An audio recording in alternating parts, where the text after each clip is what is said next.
بالله من الشيطان الرجيم. بسم الله الرحمن الرحيم. السلام علیکم ورحمۃ اللہ وبرکاتہ۔ سورہ یوسف آیت نمبر 96 سے 100۔ ان الحمد للہ والصلاة والسلام علی رسول اللہ اما بعد۔ اعوذ باللہ السمیع العلیم من الشیطان الرجیم من ہمزہ ونفخہ ونفثہ۔ آئیے قرآن مجید کے الفاظ میں پڑھتے ہیں۔ فلما، فا پھر لما جب، اور لما کے اندر زور پیدا کرنے کے لیے، اس میں مبالغہ پیدا کرنے کے لیے آگے ان کا حرف زائد ہے، ان زائدہ اس کو کہتے ہیں۔ ویسے اس کا بغیر بھی جملہ مکمل تھا۔ فلما جاء البشیر، دونوں میں فرق سمجھ لیجیے، ان کے بغیر بھی اور ان کے ساتھ بھی۔ اور اللہ پاک کے کلام کا یہ حسن اور خوبصورتی ہے کہ اللہ کے کلام میں کوئی چیز بے مقصد نہیں ہو سکتی۔ اللہ پاک کا کلام ہو، اللہ کی گفتگو ہو، اور اس میں کوئی چیز بے مقصد ہو، یہ تو گرامر کی اصطلاحات ہیں، گرامر کی زبان میں کہتے ہیں یہ ان زائدہ ہے، لیکن حقیقت ہے کہ اللہ پاک کے کلام میں کوئی چیز بھی زائد نہیں، بے مقصد نہیں۔ پہلے ان کے بغیر ترجمہ، فلما جاء البشیر، پھر جب آیا خوشخبری دینے والا، البشیر خوشخبری دینے والا، اور ان کے ساتھ لما کے اندر زور پیدا ہو گیا۔ لما کا معنی جب، اور جب ساتھ ان لگ گیا تو جب ہی یا جو ہی، جیسے ہی، فلما ان جاء البشیر، پھر جیسے ہی خوشخبری دینے والا آیا، مطلب کہ یہ فوراً کام ہو گیا اگلا۔ یہ نہیں کہ اس قمیض کو 2 4 5 دن چہرے پہ ڈالتے رہے تو پھر جا کے بنائی لوٹی، نہیں۔ یہ بھی ممکن ہے کہ اس نے اور کوئی بات کرنے سے پہلے آتے ہی قمیض ڈال دی ہو پہلے، کہ پہلے ابا جان کی بنائی تو واپس آئے نا۔ جب دیکھنے لگ جائیں گے پھر ان کو ساری بات سمجھائیں گے۔ فلما ان، پھر جیسے ہی جاء البشیر، خوشخبری دینے والا آیا۔ اس سے مراد وہ یعقوب علیہ السلام کا ایک بیٹا۔ اب یہ کون سا بیٹا تھا، اس بحث میں پڑھنے الجھنے کی ضرورت کیا ہے؟ کئی مفسرین ایسی باتوں پہ کتنے کتنے صفحے لگا دیتے ہیں۔ یہ وہی بیٹا تھا جی جو بھیڑیے والی کہانی جس دن گڑی تھی نا، تو قمیض کو خون لگا کے کسی جانور کا گھر لے کے آیا تھا نا، یہ وہی تھا۔ اس سے کیا حاصل ہوگا، وہ تھا یا کوئی اور تھا؟ جب قرآن حدیث میں کوئی ایسی بات نہیں، ہمیں بھی کوئی ضرورت نہیں۔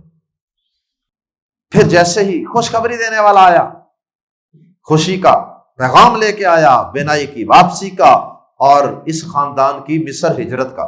القا، اس نے ڈالا، ہو اسے، کسے، قمیض کو، علا پر، وجہی چہرہ، ہی اس کا، کس کا، یعقوب علیہ السلام کا۔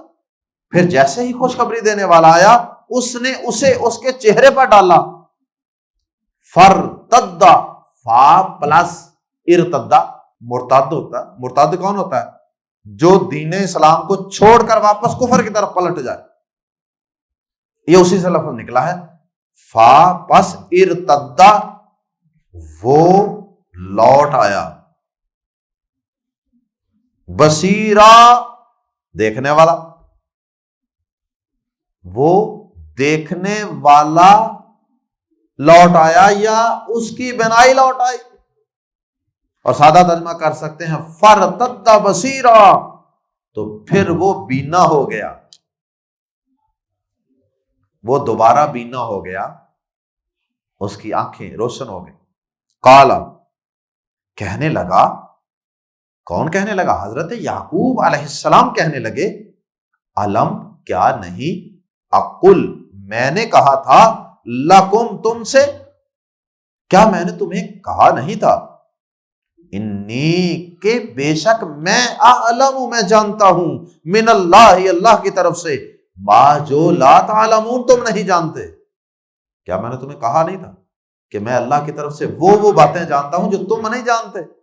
وہ خواب جو تھی نا، مجھے پتا تھا کہ اس کی تعبیر ظاہر ہو کے رہنی ہے، تو اس لیے یہ بات یاد رکھیں، نوجوان بطور خاص، اولادیں بطور خاص یہ بات یاد رکھیں کہ کبھی بھی اپنے والدین کو یہ نہ کہیں کہ ابا جی کو کیا پتا، اماں جی کو کیا پتا، انہیں تو پتہ کسی بات کا نہیں۔ والدین کی عمر بھی زیادہ ہوتی ہے، ان کا تجربہ بھی زیادہ ہوتا ہے، اور ان کا علم بھی زیادہ ہوتا ہے، ان کو زیادہ پتا ہوتا ہے، ہمیشہ تم سے زیادہ پتا ہوتا ہے والدین کو۔ یہ ایک جاہلانہ سوچ ہے کہ ہمارے والدین کو کچھ نہیں پتا۔ اور پھر یہاں تو بطور خاص باپ تھا بھی، نبی تھا نا، پیغمبر تھا نا، عام باپ بھی اولاد سے زیادہ جانتا ہے، اور یہاں تو پھر باپ پیغمبر تھا، اس لیے انہوں نے کہا، علم اقل لکم انی اعلم من اللہ ما لا تعلمون، کیا میں نے کہا نہیں تھا کہ بے شک میں اللہ کی طرف سے جانتا ہوں جو تم نہیں جانتے۔ قالو، انہوں نے کہا، یا ابانا، ایک بیٹا تھا، باقی پوتے شوتے اول اولاد بھی ساری پاس آ گئی ہوگی، اور چونکہ یہ ایک بھائی باقی بھائیوں کی نمائندگی بھی کر رہا تھا، ان کی طرف سے بھی معافی مانگ رہا تھا، اس لیے قالو، انہوں نے کہا، یا ابانا، اے ہمارے باپ، ابا جان، استغفر، بخشش مانگیے، لنا، ہمارے لیے، ہمارے لیے بخشش کی دعا کیجیے، ذنوبنا، ہمارے گناہوں کی، استغفر لنا ذنوبنا، ہمارے لیے ہمارے گناہوں کی بخشش مانگیے، یا ہمارے لیے ہمارے گناہوں کی بخشش کی دعا کیجیے، خود بھی معاف کیجیے اور ابا جان اللہ سے بھی معافی مانگیے۔ انا، بے شک ہم، کننا، تھے، خاطئین، خطا کار، یقیناً ہم خطا کار تھے، ہمیں ندامت ہے، شرمندگی ہے، ہمیں احساس ہو گیا غلطی کا۔ قالو، انہوں نے کہا، قال، اس نے کہا، سوف، ان قریب، استغفرو، میں بخشش کی دعا کروں گا، لکم، تمہارے لیے، سوف، ان قریب، فوراً نہیں کی، کروں گا، میں وعدہ کر لیا، کروں گا۔ اور یہ بھی ممکن ہے کہ غم کی شدت اتنی زیادہ ہو، یوسف علیہ السلام سے بھی زیادہ صدمہ ان کے باپ کو ہوگا، تو اس لیے کئی دفعہ انسان فوری طور پہ تیار نہیں ہوتا، تو ممکن ہے کہ اچھا کرتا ہوں دعا تمہارے لیے، نارمل تو ہو رہنے دے مجھے، ابھی تو میرے زخم بڑے تازہ ہیں۔ قال، اس نے کہا، یعنی یعقوب علیہ السلام نے کہا، سوف استغفر لکم ربی، ان قریب تمہارے لیے اپنے رب سے بخشش کی دعا مانگوں گا، انہو، بے شک وہی، انہو، بے شک وہ، لیکن آگے ہوا بھی آ گیا، ہو اور ہوا دو چیزیں آ گئیں، اس لیے ایک کا ترجمہ کر دیں گے ہی، حسر کا معنی، انہو ہوا، بے شک وہ ہی، الغفور، بے حد بخشنے والا، اور رحیم، نہایت مہربان ہے۔ ٹھیک ہے، امید بھی دلائی انہیں، ٹھیک ہے، وہ بڑا معاف کرنے والا، میں تمہارے لیے کروں گا بخشش کی دعا۔ فا، پھر، لما، جب، داخلو، وہ داخل ہوئے، اب یہ سارا قافلہ روانہ ہو گیا مصر، پہنچ گیا جی، ادھر پہنچ گیا جی، فلما، تو جب، یا پھر جب، داخلو، وہ داخل ہوئے، علی یوسف، یوسف کے پاس، ان کے استقبالیہ کیمپ میں، آوا، تو اس نے جگہ دی، پناہ دینا، جگہ دینا، الیہ اپنے پاس، ابویہ اپنے والدین کو. ابویہ یہ ابوین ہی تھا، دو جننے والے، ابوین تو نون ڈراپ ہو گیا درمیان سے. ابویہ اپنے والدین کو، تو اس نے اپنے ماں باپ کو اپنے پاس جگہ دی. یہاں سے معلوم ہوتا ہے کہ وہاں کوئی انہوں نے آرام کرنے کے لیے کوئی کیمپنگ شمپنگ کی ہوگی عارضی. تو یوسف علیہ السلام نے باقیوں کو اور جگہوں پہ ٹھہرا دیا، اپنے والدین کو اپنے پاس اپنے کمرے میں ٹھہرا لیا، آپ میرے پاس تشریف لے آئیں. یہاں پہ بڑے مفسرین نے بڑے صفحات بھرے ہیں اس بات پہ کہ یوسف علیہ السلام کی والدہ زندہ تھی کہ فوت ہو چکی تھی. کہتے ہیں جی پھر یہاں والدین سے کیا مراد ہے؟ والدہ فوت ہو چکی ہوگی، پھر ان کی حضرت یوسف کی ایک خالہ ہوگی، پھر اس سے انہوں نے شادی کر لی ہوگی حضرت یعقوب نے، وہ خالہ ہی ان کی اس وقت ماں ہوگی، وغیرہ وغیرہ. کسی حدیث میں کوئی ایسی بات نہیں، سب اسرائیلی روایات. تو اسرائیلی روایات کے متعلق ہم ان کو سچا جھوٹا نہیں کہہ سکتے، خاموش. تو فائدہ کیا جب قرآن نے ایک لفظ بولا ہے کہ والدین، تو والدین کا لفظ عموماً تو سگے والدین پر ہی بولا جاتا. تو ہمیں کیا ضرورت ہے اس تکلف میں پڑھنے کی؟ آبا الیہ آبا وہی، تو اس نے اپنے پاس اپنے ماں باپ کو جگہ دی. وقال اور کہا ادخلوا مصر، کچھ دیر کے بعد کہا کہ ابا جان اب ہم نے اس مصر میں داخل ہو جانا ہے، شہر میں. ادخلوا مصر، داخل ہو جاؤ مصر میں. انشاء اللہ، اگر چاہا اللہ نے، آمینینا امن والے بن کر، امن سے، سکون سے، اطمینان سے. اب وہ سارے صدمے، تکلیفیں، پریشانیاں، وہ غلے کی کمی، قحط سالی، سب چیزیں ختم. اب ابا جی آپ کا بیٹا یہاں صرف نبی ہی نہیں، یہاں کا بادشاہ بھی ہے. یہ ہے وہ حدیث جس میں نبی صلی اللہ علیہ وسلم نے فرمایا کہ بنی اسرائیل کے پیغمبر سیاست کرتے تھے. بنی اسرائیل کے پیغمبر سیاست کرتے تھے. وہ یہ سیاست تھی جو حضرت یوسف علیہ السلام بھی کرتے رہے. زمین کے خزانوں کا صحیح استعمال کیا، لوگوں کو قحط سالی سے بڑی حکمت سے نکالا، لوگوں کی خدمت کی. اسے کہتے ہیں خدمت کی سیاست. سیاست تو لوگوں کے مسائل حل کرنے کا نام ہوتا ہے. بدقسمتی سے ہمارے ہاں سیاست ایک دوسرے کی ٹانگیں کھینچنے، ایک دوسرے کو گالیاں دینے، ایک دوسرے کے خلاف سازشیں کرنے کا نام. یہ یوسف علیہ السلام نے جو سیاست کی، یہ ہے جس کو حدیث میں کہا گیا کہ بنی اسرائیل کے نبی بھی سیاست کرتے تھے. تو کہا ابا جان اب ہمیشہ کے لیے اس شہر میں داخل ہوتے ہیں اور یہاں پہ رہائش پذیر ہو جائیں گے، یہاں پورا امن سکون ہوگا آپ کو. یعقوب علیہ السلام بڑھاپے میں بیٹے کی بات کو مان لیا. ورفع، اور اس نے اونچا بٹھا دیا، رفع بلندی، آبا وہی اپنے ماں باپ کو، علی العرش تخت پر، اور اس نے اپنے ماں باپ کو تخت پر اونچا بٹھا دیا. وخروا، اور وہ گر پڑے، لہو اس کے لیے. خرو جمع کا صیغہ ہے، اس میں والدین بھی اور بھائی بھی سب. وخروا، اور وہ گر گئے، لہو اس کے لیے، سجدن سجدہ کرتے ہوئے. بعض نے کہا نہیں صرف جھکے تھے، خرو بھی گر گئے، سجدن سجدہ کرتے ہوئے، اور یہ تعظیمی سجدہ تھا. وقالا، اور اس نے کہا، یوسف علیہ السلام نے کہا، یا آباتی، اے میرے باپ، اے میرے ابا جان، ہذا، یہ تعویل ہے، یہ تعبیر ہے، یہ اصل حقیقت ہے. رؤیا، میرے خواب کی، من قبل، اس سے پہلے. اے میرے باپ یہ میرے پہلے کے خواب کی تعبیر ہے. This is the explanation of my vision. قد یقیناً بے شک جعلا اس نے کر دکھایا ہاں اس خواب کو ربی کس نے میرے رب نے کیا کر دکھایا حقاً سچا.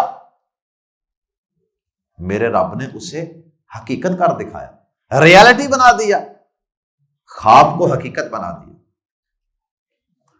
وقد اور بے شک احسنا اس نے احسان کیا بھی میرے ساتھ اذ جب اخرجا اس نے نکالا نی مجھے من السجن جیل سے.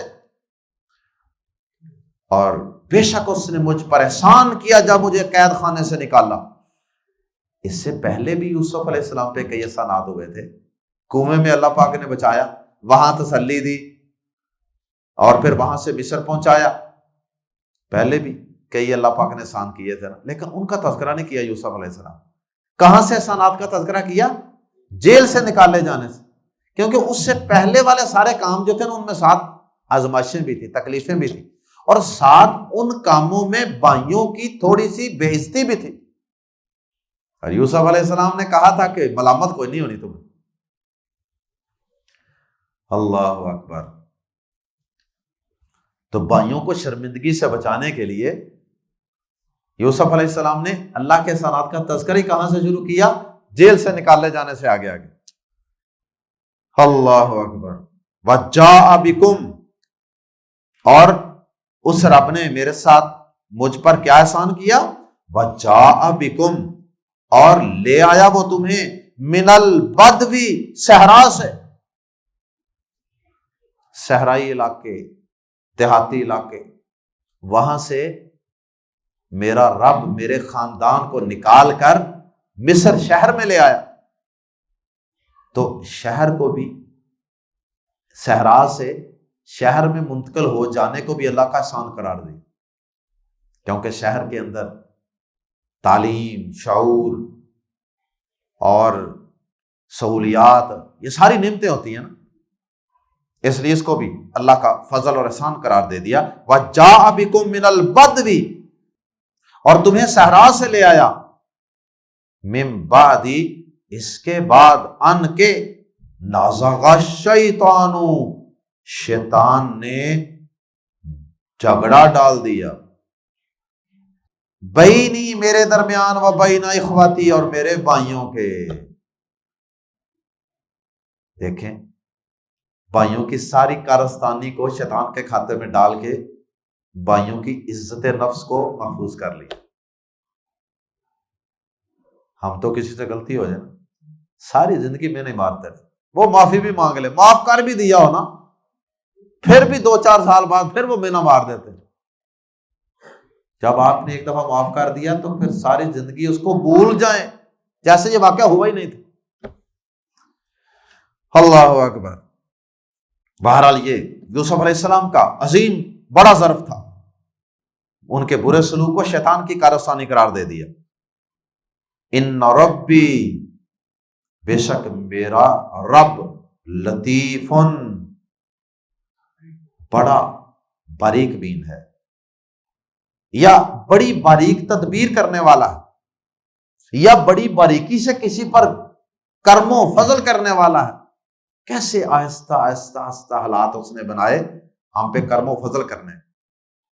ان ربی لطیفن بے شک میرا رب باریک تدبیر کرنے والا ہے, لی کے لیے ما یشاء جو وہ چاہتا ہے. میرا رب جو چاہے اس کی بڑی باریک تدبیر کرنے والا.